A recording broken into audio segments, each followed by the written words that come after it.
My name is Shauna Bryan. Your witness. Good morning, doctor. Good morning. Can you tell us how you're currently employed? I am the Deputy Chief Medical Examiner for Oakland County And how long have you been a medical examiner? for 6 years. Okay. And do you have a medical degree? Yes, I do. And do you have enhanced medical training after your basic medical degree? And I don't mean basic as basic, because it's not, but after graduating medical school, you also had more training. Yes. And have you had specialized training as a pathologist? Yes, I have. And have you testified in criminal cases before? Yes, I have. A part of your duties as a medical examiner to document what you've seen in reports? Yes, it is. As part of your duties as a medical examiner to photograph the injuries that you see so that they can be documented through photographs? Yes. And as a medical examiner, are you to determine a manner of death? Yes, I am. And can you tell the jury, when you determine a manner of death, what does that mean? The manner of death means how the death came to be about. And define that. What does that mean? Well, there's only 5 manners. So one would be homicide at the hands of another person. Suicide, your own hand. Natural, any form of natural disease like cancer, for example, heart disease. And then there's accident, which is unintentional, like a car accident. And then undetermined, when we can't assign or we don't know. Okay. And do you also determine a cause of death? Yes. And tell us what a cause of death is. The cause of death is the initial injury or disease that leads to death. Okay. And there's all different types of causes of death. Yes. Okay. You could have drowning as a cause of death. Yes. You could have a stab wound. Yes. You could have a gunshot. Yes, of course. And those things you document in your autopsy report. I do. Do you have an autopsy report that corresponds to this case? Yes, I do. I'm going to show you what's been marked as People's Exhibit number 4. It's an autopsy report for Hussein Murray, case number 246922, with the date of death of October 11th, 2024, and the date of your autopsy is October 12th, 2024. Do you recognize that?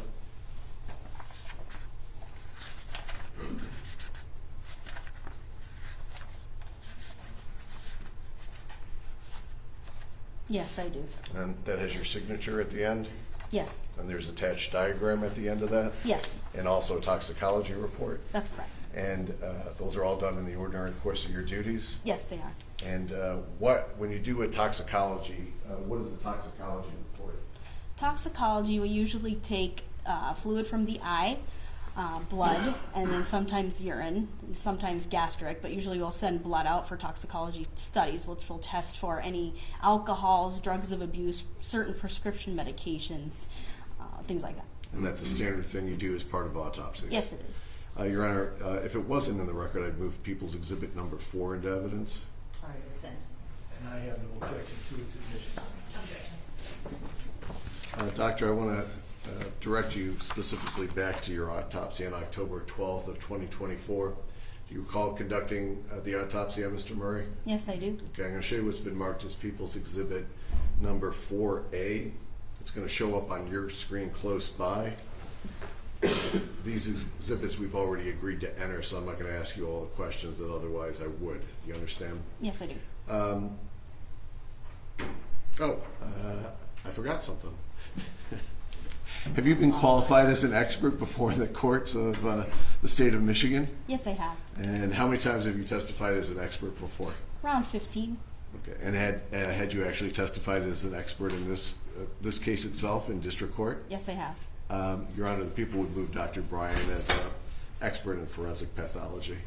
Your Honor, Yes, any objection to that? I had no objection in the preliminary examination. I also have received her curriculum vitae, and I have no objection for the trial purposes to qualify the doctor as an expert. Okay, Ms. Lawson? No objection, Your Honor, thank All you. right, the witness will be deemed as an expert in the field of forensic pathology. Okay, looking at exhibit number 4A, is that a standard placard that you would give any autopsy that you're going forward with, so that whatever is logged in as far as photographs could then be referenced to that number? That is correct. So the top number is the case number that was assigned, and the bottom number is the date that I did the autopsy. And when you get a body in to begin an autopsy, do they usually come in if they're closed from a scene where they're already dead versus unclothed? They can come in either way. It depends if they're on the scene and they have clothes, they will come in with clothes. If they make it to the hospital and the hospital does any measures, usually they do not have clothes. Okay, and in Mr. Murray's case, did he come in dressed or Yes, he did. undressed? Yes, Dressed. dressed. Okay, I'm going to show you what's been marked as Exhibit 4B. Do you recognize Mr. Murray? Yes, this is how I saw him when I entered the room. And when he entered the room, you'll notice that his hands are bagged. His hands have bags, yes. Okay, and are there any bindings that you notice on Mr. Murray's body? Underneath the bags, yes. Okay, and what did you notice underneath the bags? Underneath the bags, his hands are bound by duct tape and a couple of zip ties, as well as you can see the binding around the mouth and the head, and his feet were also bound by duct tape. I'll show you what's been marked as People's Exhibit number 4C.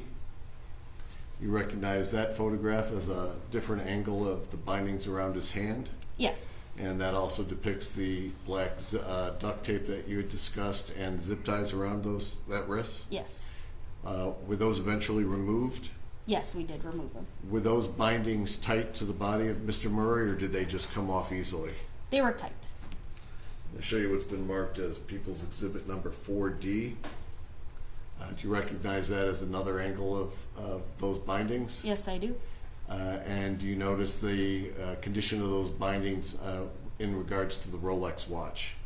Yes, where the watch is in between the bindings are tight on there. I'm going to show you what's been marked as Exhibit 4E. Do you recognize that as a side photograph of Mr. Murray's right side? Yes, it is his right side. Okay. And that there is a gun holster on his right side? That is correct. Okay. And it came in without a gun, is that correct? That is correct. I'm going to show you what's been marked as Exhibit 4F. Do you recognize that as a photograph of the lower legs of Mr. Murray? Yes, I do. And were they also bagged as were his hands by the sheriff's office? That is correct, yes. And is that common procedure when you receive bodies in? Yes. I'm going to show you what's been marked as 4G.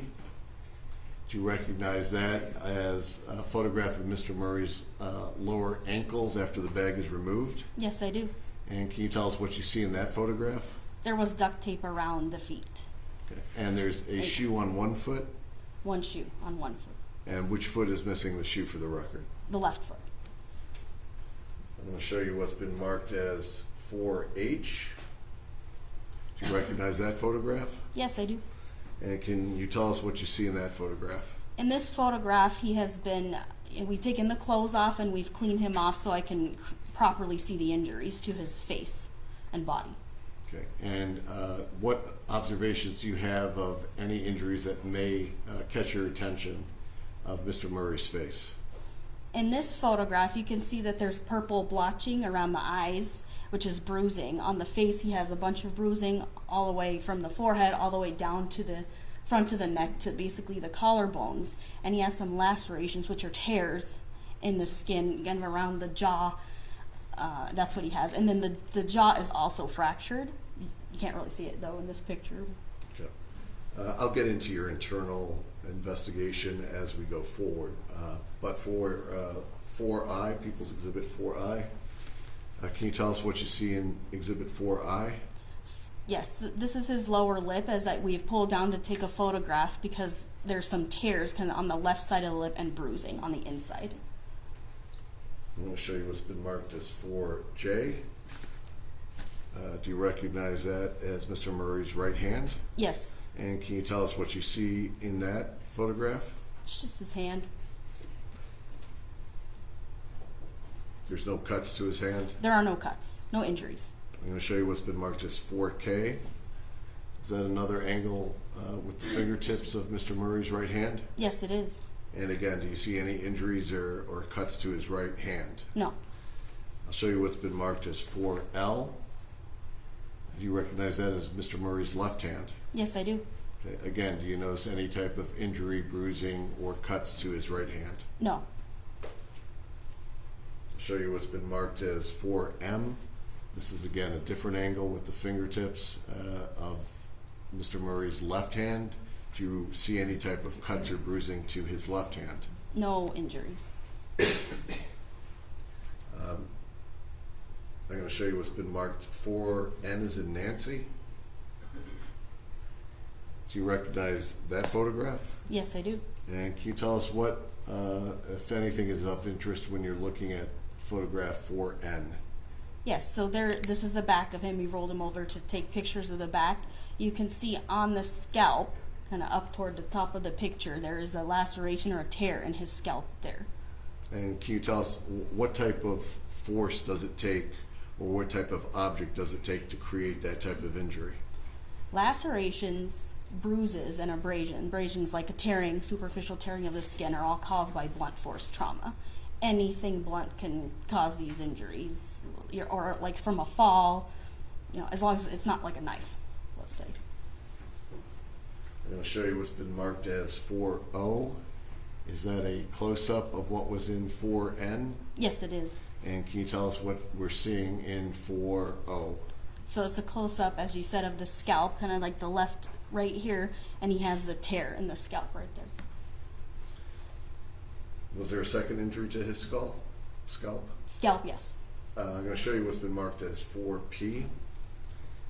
Is that depicting the second injury to his scalp? Yes, so this is a close-up. It's on the back of his scalp, about here, another tear.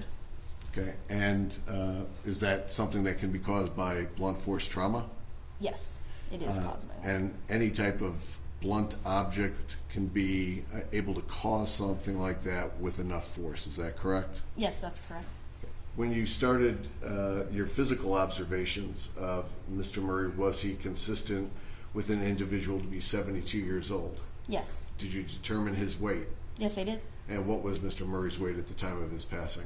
295 pounds. And how tall was he? He was 72 inches or 6 feet tall. Now, you noticed the zip ties around his hand and wrist, is that correct? Yes.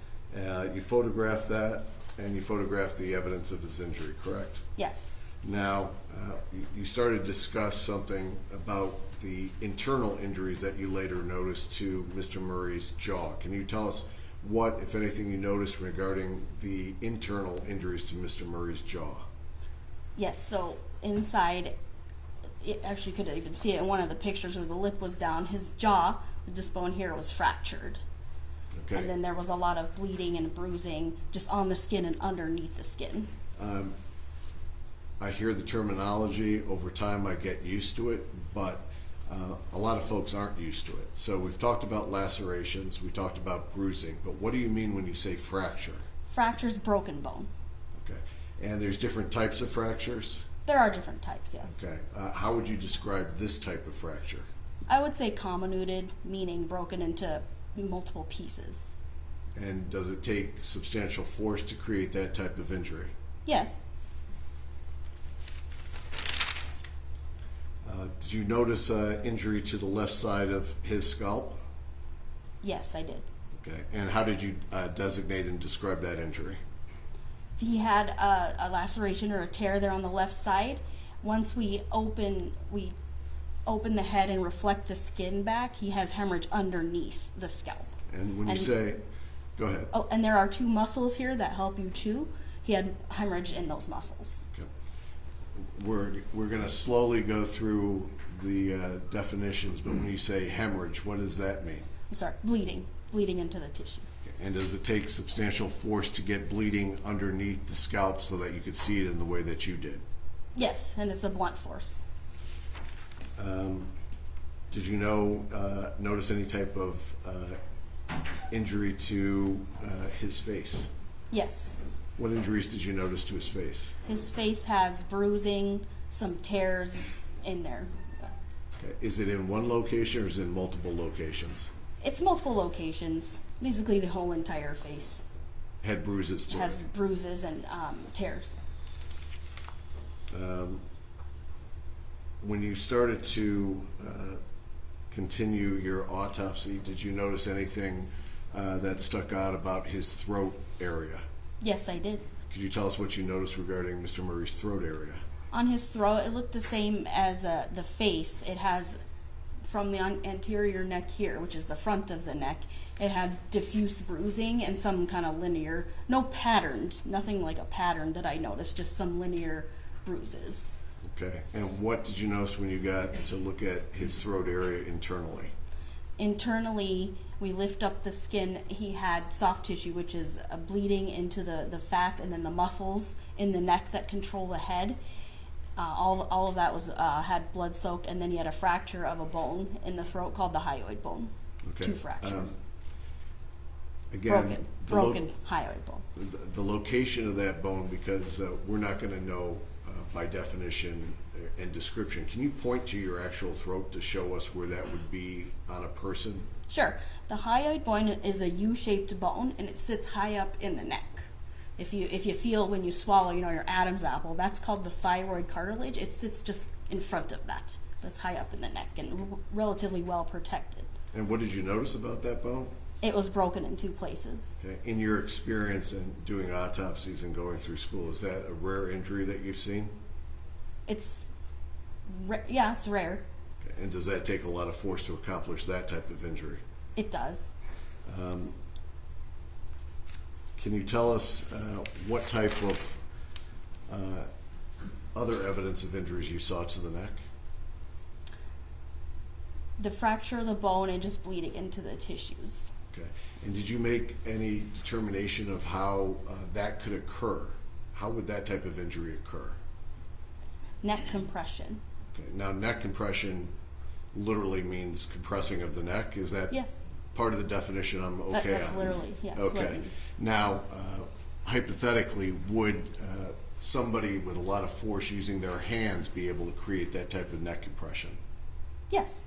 Would an individual using a knee on the throat be able to create that type of neck compression? Yes.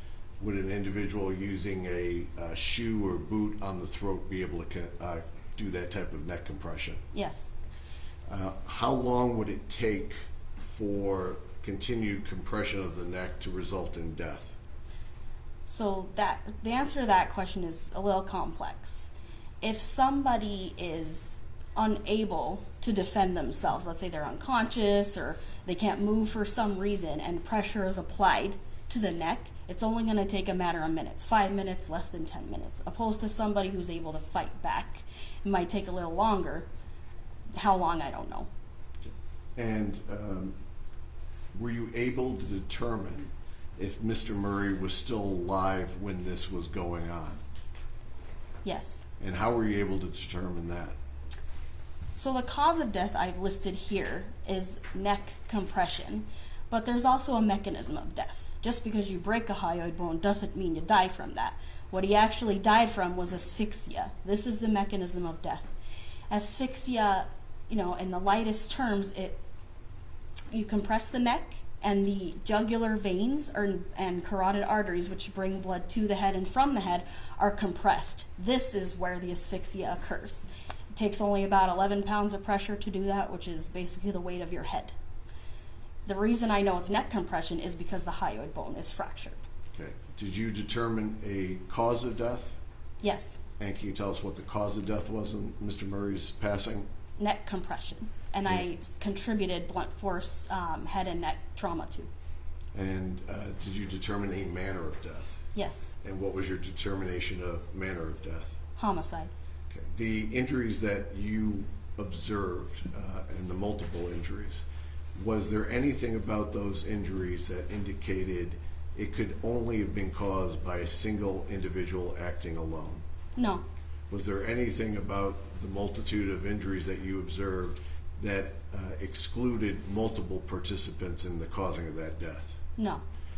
Was there any type, talk about those neck compressions that we talked about. If I was, let's say, a 130-pound male, and I was trying to cause that neck compression, could a 130-pound male cause those neck compressions? Yes. I don't have any other questions, Judge. Okay, thank you.